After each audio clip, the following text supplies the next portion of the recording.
A special thank you to each of our subscribers who make this channel possible. Here's today's story.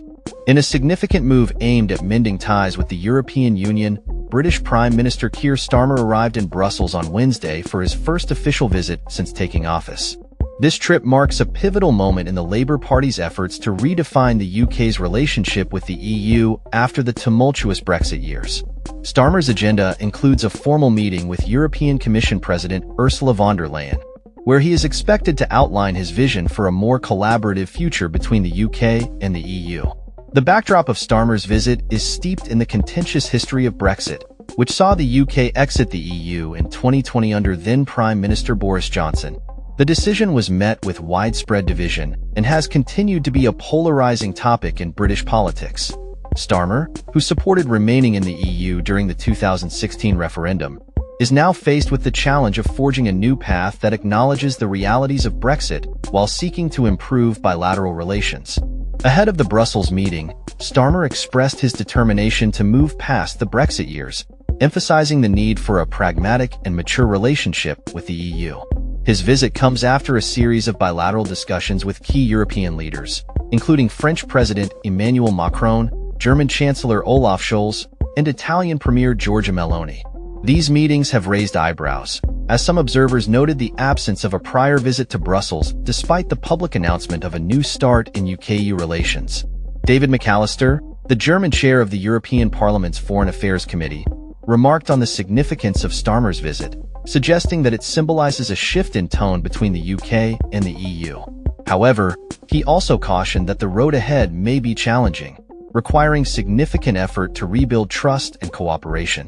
Starmer's agenda includes discussions on improving the existing trade and cooperation agreement, which is set for renewal in 2026.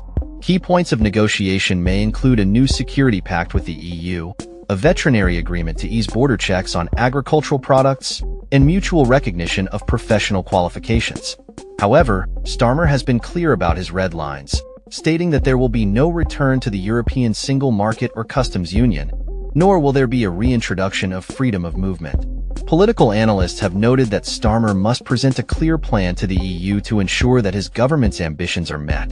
Mujtaba Rahman, managing director for Europe at Eurasia Group, emphasized the need for a concrete proposal to facilitate progress in talks. One area of contention is the EU's proposal for a youth mobility scheme, which would allow young people from EU member states to travel and work in the UK.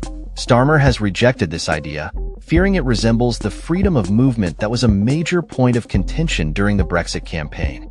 Despite the challenges, there is potential for compromise.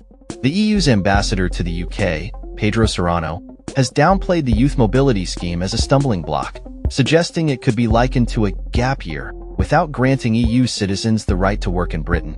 Analysts believe that Labour may consider a limited exchange program if it aligns with their broader goal of enhancing economic growth.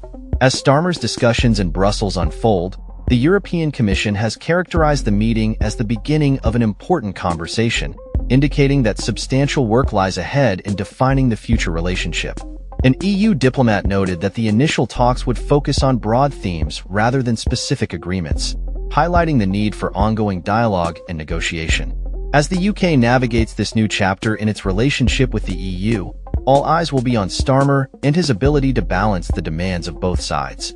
The outcomes of these discussions could have lasting implications for the UK's economic and political landscape, as well as its standing within Europe. The journey to a more harmonious relationship will undoubtedly require patience, flexibility, and a willingness to compromise on both sides. That's all for this story.